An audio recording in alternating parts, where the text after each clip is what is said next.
Hello दोस्तों, तो कैसे हैं आप लोग। उम्मीद करता हूँ अच्छे होंगे। मैं भी बहुत अच्छा हूँ। तो हम लोग लीनियर अलजेब्रा पढ़ रहे हैं और उसमें हम लोगों ने पिछली क्लास में कुछ इम्पोर्टेंट नोट पढ़े थे और एग्जाम्पल देखे थे। चलिए आज हम लोग अगले बढ़ते हैं, कहानी को अगले बढ़ाते हैं, क्वेश्चन करते हैं। देखो, आपके पास में पहला क्वेश्चन आज का ये रहा। देखो, मैं आपको लिख रहा हूँ कि एम जो है वो हमारा वेक्टर स्पेस है। ठीक है, ये क्या वेक्टर स्पेस है। जितनी भी 3x3 की मैट्रिक्स आती हैं उन सभी का, ठीक है, matrix.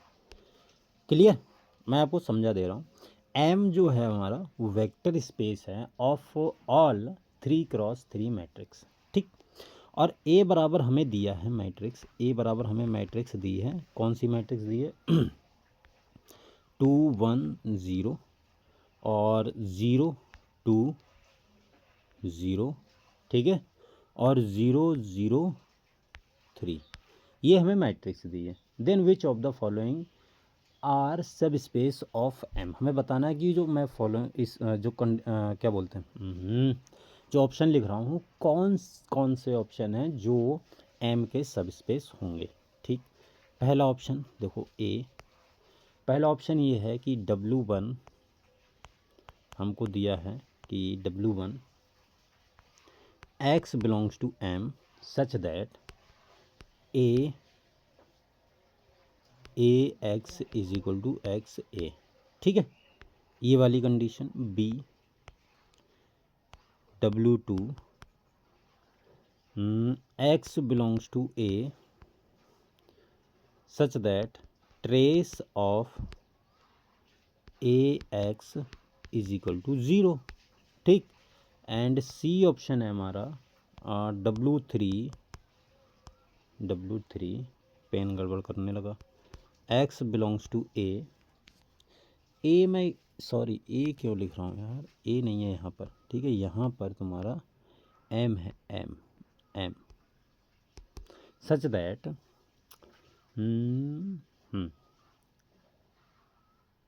X plus A is equal to A plus X, ये वाली कंडीशन है। अच्छा, डी ऑप्शन क्या है? डी ऑप्शन है तुम्हारे पास में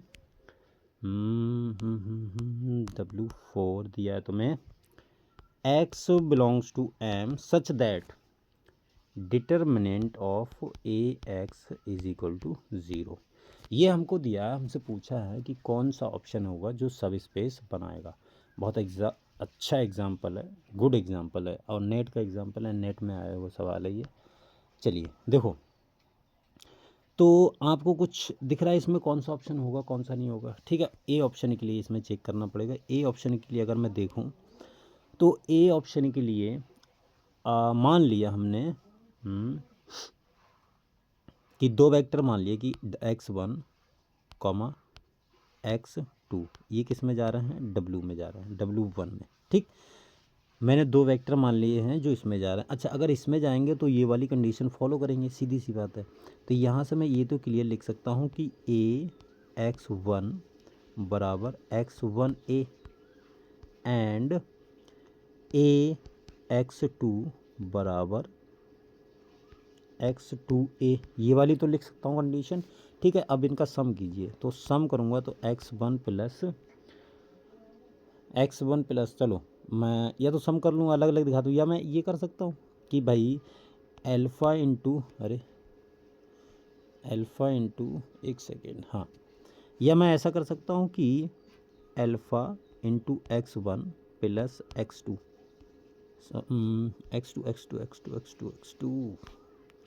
x2।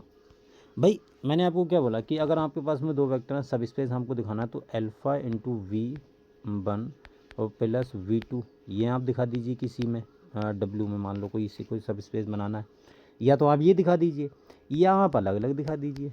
बात तो वही है कि अल्फ़ा इंटू V1, या आप इसको दिखा दीजिए, तब भी बात कोई मतलब वही होगी। सब स्पेस की दो डेफिनेशन होती हैं, दोनों में से कोई एक यूज़ कर लेंगे हम। ठीक है, यहाँ पर हम ये यूज़ कर रहे हैं कि अल्फ़ा इंटू x1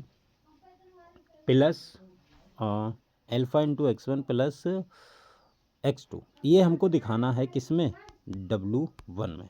ठीक, ये हमको दिखाना है। तो देखिए अब देखिए इधर देखिए, मैं आपको देखिए, अगर मैं इसको लेके चलूँ, मुझे पता है कि a x is equal to x a, ये आना चाहिए। मुझे पता है कि अगर मैं एक्स को इधर से ऑपरेट करूँ तो वो इधर से भी ऑपरेट ऑटोमेटिक हो जाएगा। तो देखिए, इसी को अगर मैं ए और इसको अगर एक पूरा वेक्टर मान लूँ, alpha into X one plus x two, तो अगर ये मतलब इसमें जाएगा W1 में, इसका मतलब क्या, ये ऐसा आना चाहिए alpha X one plus x two, ऐसा आना चाहिए इंटू ए, तभी तो इसमें जाएगा। तो वही चीज़ अब हमें प्रूफ करनी है। चलिए करते हैं। मेरे ख्याल से समझ में आ गया हो क्या मैं बोलना चाह रहा हूँ। अच्छा, मैट्रिक्स है तो इस पर अलग अलग ऑपरेट हो जाएगी, कोई दिक्कत वाली बात नहीं है।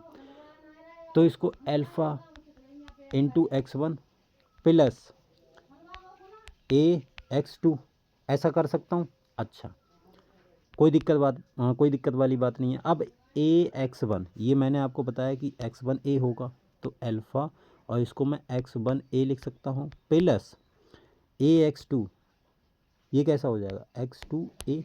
ठीक, अब मैं इधर से ए को कॉमन ले लूँ, तो alpha X one plus x two और इधर से ए।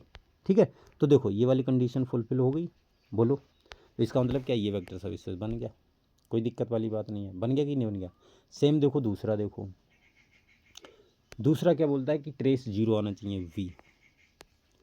तो अगर मैं X one comma X two, अगर इसको मैं W2 में ले रहा हूँ, ठीक है, इसका मतलब क्या है, यहाँ से मैं एक चीज़ तो डिकोड आराम से कर सकता हूँ कि trace of A X one, ठीक है, वेक्टर क्या है यहाँ पर एक्स वन, ये ज़ीरो होगा, and trace of A X two, ये भी कितना होगा, ज़ीरो होगा। ये तो बात मैं आराम से कंफर्म होके बता सकता हूँ, कोई दिक्कत वाली बात नहीं है। बोलो, बता सकता हूँ कि नहीं। अब अगर मुझे इसमें alpha into X one plus x two दिखाना है, अगर W2 में दिखाना है, तो मैं क्या प्रूफ करूँगा कि trace of A alpha X one plus x two, इसका ट्रेस क्या आ जाना चाहिए, जीरो आ जाना चाहिए। यही चीज़ तो मुझे दिखानी है। ठीक है, चलिए दिखाते हैं। तो देखो, यहाँ से इसको अभी काट दीजिए, चलो इसको अभी हम, तो मैं लेके चल रहा हूँ कि trace A alpha X one plus x two, ठीक है। अच्छा, ये हो गया ट्रेस, और ये हो जाएगा तुम्हारा alpha A X one plus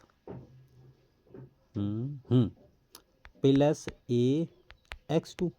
ठीक, अब आपने एक ट्रेस वाली प्रॉपर्टी पढ़ी होगी, मैंने आपको बताई थी कि trace of A plus B, ये क्या हो जाता है, trace of A plus trace of B, इस टाइप से हो जाता है। ये प्रॉपर्टी आपको ध्यान में होनी चाहिए भाई। पढ़ी होगी कि नहीं पढ़ी होगी, पढ़ी होगी, ठीक है, पढ़ाई है मैंने। अगर आप नहीं पढ़ी है तो आप देख लीजिए, ठीक है ना। तो ये हो गया। अच्छा, अगर ये हो गया तो इसको मैं कैसे लिख सकता हूँ, इसको मैं ऐसे लिख सकता हूँ कि trace of alpha A X one, बोलो, और trace of A X two, अलग अलग ऑपरेट कर दूँ। अब मुझे पता है कि अगर ट्रेस के अंदर कोई अल्फ़ा है तो उसको मैं बाहर भी निकाल सकता हूँ, कोई दिक्कत वाली बात नहीं। Trace A X one plus trace A X two. ठीक, अब इसका देखो ट्रेस ज़ीरो है, देखो, हाँ ये देखो, trace of A X one trace of A X two, ये ज़ीरो ज़ीरो दिया है, तो इसका मतलब क्या हो गया, ये हो गया alpha into zero plus zero, तो ये ओवरऑल कितना आ गया, ज़ीरो आ गया। इट मीन्स यहाँ से क्या पता निकला, यहाँ से ये चीज़ निकली कि भाई अब बी ऑप्शन भी तुम्हारा सही होगा। ठीक है, बी ऑप्शन भी सही है। सी ऑप्शन की बात करते हैं, तो सी ऑप्शन में क्या दिया है हमको, सी ऑप्शन में दिया है सी, मैं मान लेता हूँ कि X one comma X two, ये कहाँ जाएंगे तुम्हारे W3 में। अगर ये W3 में जाएंगे तो इसका मतलब ये कंडीशन फॉलो करेंगे, ए एक्स वन बराबर x one plus A, and A plus, sorry यहाँ पर प्लस मैंने बोलना भूल गया मुझे लगता है, a plus x two is equal to x two plus a, ये वाली कंडीशन फॉलो करेंगे। ठीक है ना। तो हम देखो, हम करते हैं ए प्लस, अब हमको अगर ये अल्फ़ा एक्स वन प्लस ये वेक्टर दिखाना है एक्स टू, ठीक है, अगर ये हमको वेक्टर दिखाना है तो क्या करना पड़ेगा, ठीक, तो हमको चलिए अब देखो, तो ये तो आपको दिख रहा होगा भाई, ये चीज़ प्लस में इधर से ऐड कर लो मैट्रिक्स के, आप ऐसा कर लो ना, देखो ए प्लस एल्फ़ा है या एल्फ़ा प्लस ए कर लो, कोई फ़र्क पड़ेगा प्लस में? नहीं पड़ेगा। तो आप इसको पूरा उठा के इधर लिख दो भाई, पूरा उठा के इधर लिख दो प्लस से, बस लो ख़त्म। ये तो वैसे ही ख़त्म हो गया, इसमें तो कुछ था ही नहीं। ठीक है, तो तीसरा ऑप्शन भी ख़त्म हो गया, सही हो गया, मतलब सही हो गया। अच्छा, चौथा ऑप्शन, चलिए चौथा ऑप्शन देखते हैं। चौथा ऑप्शन बोलता है कि डिटर्मिनेंट क्या होगा, ज़ीरो होगा। तो मैं मान लेता हूँ कि x1 comma x2 belongs to W4। ठीक है, इट मीन्स ये क्या शो कर रहा है कि determinant AX1 is equal to zero and determinant AX2 is equal to zero. यही चीज़ तो शो कर रहा है, इधर इसको लिखते हैं। बताओ भाई, यही चीज़ तो शो कर रहा है कि अगर x1 W4 में जाएगा तो डिटर्मिनेंट ऑफ AX1 ज़ीरो होगा, और x2 अगर W4 में जाएगा तो डिटर्मिनेंट AX2 क्या होगा, ज़ीरो होगा। हमें दिखाना है कि alpha into x1 plus x2 ये तुम्हारा इसमें चला जाए। अगर ये इसमें जाएगा तो मुझे कुछ ऐसा शो करना पड़ेगा कि determinant of alpha x1 plus x2, ये इसका डिटर्मिनेंट कितना होना चाहिए, ज़ीरो होना चाहिए। ये मुझे शो करना पड़ेगा। ठीक है, ये मुझे क्या करना पड़ेगा, शो करना पड़ेगा। अभी मैंने कुछ रिजल्ट निकाला नहीं है। ठीक, अब अगर आप यहाँ से ध्यान से देखेंगे, इसको ध्यान से देखो तो इसको मैं ऐसे तो लिख सकता हूँ भाई कि अल्फ़ा AX1 लिख सकता हूँ प्लस AX2 लिख सकता हूँ। अब मुझे बताओ, आपने ये वाली प्रॉपर्टी कहीं पढ़ी है कि determinant of A plus B, दो मैट्रिक्स हैं, आप डिटर्मिनेंट A प्लस बी कीजिए, या आप ये रिजल्ट आपने पढ़ा है कि determinant of A plus determinant of B, ऐसा रिजल्ट आपने पढ़ा है? बताओ, पढ़ा हो तो बताओ, नहीं पढ़ा हो तो अगले बढ़ते हैं। पढ़ा है कि नहीं पढ़ा, बताओ, बोलो।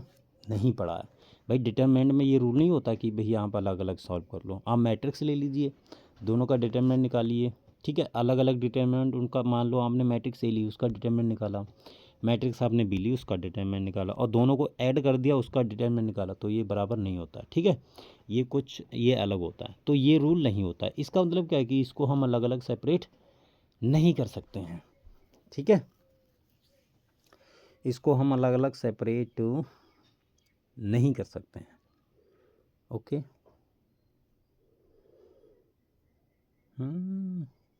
चलिए, तो इसका मतलब क्या हुआ, डिटर्मिनेंट में कर सकते हैं, नहीं कर सकते हैं। जैसे डिटर्मिनेंट, मैंने प्रॉपर्टी आपने पढ़ी होगी कि डिटर्मिनेंट ऑफ, आपने ऐसा पढ़ा, determinant of A plus B ये बराबर होता है determinant of A plus determinant of B. ये मेरे ख्याल से प्रॉपर्टी नहीं होती। ठीक है, तो ये नहीं होता, इसका मतलब क्या, ये नहीं होगा। राइट, चलिए, तो ऑप्शन तुम्हारा, इसमें तीनों ऑप्शन सही होंगे और ऑप्शन डी गलत होगा। इसको आप खुद चेक कर लीजिए, और मैंने बता भी दिया, हिंट भी दे दिए, तो इसको आप खुद चेक कर लीजिए। ठीक है, कि होगा कि नहीं होगा, ऐसे मैंने आपको बता दिया है। अच्छा, चलिए अगले बढ़ते हैं हम लोग, और अगले बढ़ते हैं। देखिए, एग्जाम्पल करते हैं दूसरा।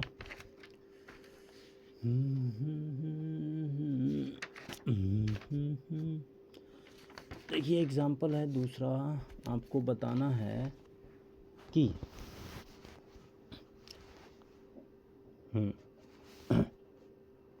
अच्छा, ओके, ठीक है। देखिए, अगला क्वेश्चन है, क्वेश्चन ये है कि which of the following, which of the following, which of the following is subspace, इसको मैं पूरा ही लिख देता हूँ, is subspace of C A comma B. ठीक है, सी मतलब कॉम्प्लेक्स नंबर को डिनोट कर रहा है यहाँ पर, तो कौन सा सही होगा, मतलब कौन सा सब स्पेस होगा इसका। पहला है f belongs to C, function मतलब फंक्शन वाला है ये, a comma b belongs to this such that limit x a plus b by two. अब देखिए थोड़ा सा ये क्वेश्चन आपको लग रहा होगा कि पता नहीं क्या भावई आ गई है, लेकिन कोई बात नहीं। अच्छा, बी ऑप्शन क्या है हमारे पास में? बी ऑप्शन दिया है कि एफ और C A comma b such that limit x tends to A plus b by two और f of x is equal to 1, और सी हमको दिया है कि एफ बिलोंग्स टू सी और a comma b such that f of x is equal to f of minus x. ठीक है, ये दिया। और डी हमको दिया नन ऑफ दिस। ठीक है, डी को मैं इधर लिख देता हूँ, चलो छोटा ही कर देते हैं। डी हमको दिया नन ऑफ दिस। ठीक, डी दिया है नन। ठीक है, तो हमसे पूछा इसमें कौन सा वेक्टर सब स्पेस होगा कि नहीं होगा। तो आप आराम से देख सकते हैं, कोई दिक्कत वाली बात नहीं है। आप एफ और जी ले लीजिए इसमें से। ठीक है, मैं आपको एक बता देता हूँ, वरना आप बोलोगे सर क्या ये है क्या नहीं है। देखो, अगर आपको कहीं कंडीशन दी हो कि भाई लास्ट में, जैसे हमने पिछले एग्जांपल में देखा था, पिछले से पिछले में, कि x plus Y is equal to 1 दिया था कंडीशन, ऐसा थी ना। तो x into Y is equal to दिया था 1, ये हमने कंडीशन देखी थी। तो अगर आपको इधर नॉन जीरो कांस्टेंट दिखा करे ना, तो उस पर ज़रूर शक कीजिए, क्योंकि वो चांसेस हैं कि नहीं होता है। क्यों? उसमें ज़ीरो वेक्टर मिसिंग होता है। इसका मतलब वी आप ऑप्शन काट दीजिए, वी तो नहीं होगा। ठीक है, अगर वी नहीं होगा तो डी तो वैसे ही नहीं होगा। ठीक, तो आप सिर्फ यहाँ पर आपको क्या बचा, यहाँ पर आपको बचा है कि ए और बी, ए और सी ऑप्शन चेक करना बचा है। तो आप इनको चेक कर लीजिए। देखो, मैं आपको ए बता देता हूँ, वरना आप बोलोगे सर ऐसे ही निकल गए। देखो, यहाँ पर हमें बोला है कि ऐसे सारे फंक्शन जाएंगे जिनकी हम लिमिट लेंगे तो वो क्या आएगी? ज़ीरो आएगी। ठीक, मैंने मान लिया कि एफ़, मैं ए के लिए चेक कर रहा हूँ। ठीक है, ए के लिए, अरे यार एक सेकेंड, मैं ए के लिए चेक कर रहा हूँ। तो देखो, अगर मैं बात करूँ ओके, ठीक है, कोई दिक्कत वाली बात नहीं है। ठीक, देखो, अगर मैं ए के लिए चेक कर रहा हूँ तो मान लो कि एफ कॉमा जी, ये कहाँ से आ रहे हैं? ये तुम्हारे आ रहे हैं सी ए बी, ये यहाँ से आएंगे। अगर मैंने ऐसा माना है तो इसका मतलब क्या है कि लिमिट, मैं इसको, ये बहुत ज़्यादा है ना, इसको थोड़ी देर के लिए मैं कैपिटल एक्स मान ले रहा हूँ। तो एक्स, अरे यार, हाँ, limit x belongs to capital X, X मैंने इसको मान लिया पूरे इसको। ठीक है, और एफ ये कितना आएगा? Zero, and limit x belongs to x g, ये इसकी वैल्यू भी कितनी आएगी? ज़ीरो भाई, क्योंकि ये अगर इसमें होंगे तो ये कंडीशन सेटिस्फाई करेंगे। बोलो, अब देखिए आप चेक कर लीजिए, alpha into g plus alpha into f plus g, इसको आप चेक कर लीजिए। अगर ये जाएगा तो इसकी लिमिट ज़ीरो होनी चाहिए, अगर ये इसमें एलिमेंट जाएगा तो आप इसकी यहाँ पर लिमिट चेक कीजिए। तो limit x tends to X, ये आप इसको सही से लिख लीजिए। और ये क्या होगा? अल्फ़ा एफ प्लस जी, ये होना चाहिए। अब हमने पढ़ा है लिमिट में ना कि लिमिट अलग अलग हो जाती है भाई, प्लस में हो। हमने पढ़ा ना कि लिमिट एफ प्लस जी, इसको आप ऐसा लिख सकते हैं, लिमिट एफ प्लस लिमिट जी, अलग अलग सॉल्व कर सकते हैं। ठीक है, तो वहीं पर ये यहीं पर आप ये रूल लगा दीजिए। ठीक, देखिए, तो इसको हम कैसा लिख सकते हैं? इसको हम लिख सकते हैं कि लिमिट एफ और एक्स टेंस टू एक्स, बोलो, और प्लस लिमिट, इसको और छोटा करना पड़ेगा, और limit G X tends to X. ठीक है, अच्छा, हाँ, यहाँ पर अल्फ़ा हो गया, तो अल्फ़ा को बाहर निकाल लीजिए, क्योंकि हम लिमिट में है। आपने ऐसा पढ़ा ना कि लिमिट 2 इंटू एफ, तो को आप बाहर निकाल लीजिए, दो कांस्टेंट है, कोई दिक्कत वाली बात होगी नहीं। ठीक है, तो ये क्या हो गया? देखो, इसकी वैल्यू होगी ज़ीरो, अल्फ़ा इंटू ज़ीरो, और इसकी वैल्यू कितनी होगी? ज़ीरो, तो ओवरऑल कितना हो गया? ज़ीरो, ख़त्म, बस हो गया, कुछ था ही नहीं इसमें। इसका मतलब क्या है? ए ऑप्शन सही होगा तुम्हारा। और इसी प्रकार से बच्चा पार्टी जब आप सी ऑप्शन करेंगे तो वो भी सही होगा। अब सी मैंने आपके लिए छोड़ा है, आप इसको कीजिए मैं थोड़ी ना बताता फिरूँगा सब कुछ, ठीक है। तो आज हमने क्वेश्चंस कर लिए हैं और अगली क्लास में देखो बड़ी इंपॉर्टेंट होगी, अगली क्लास में हम लोग पढ़ेंगे लीनियर कॉम्बिनेशन, ठीक है। क्या पढ़ेंगे? Linear combination. मैं आपको हेडिंग डाल देता हूँ यहाँ पर, लीनियर, पेन गड़बड़ कर रहा है, ठीक है।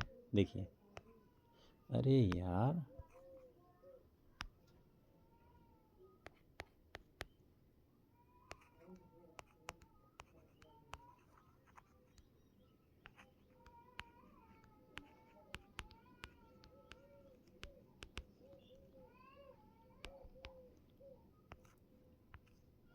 लीनियर कॉम्बिनेशन, ठीक है, ये हम लोग पढ़ेंगे कल, ठीक। तो आज के लिए हम लोग इतना रखते हैं, मिलते हैं कल, तब तक के लिए बाय बाय।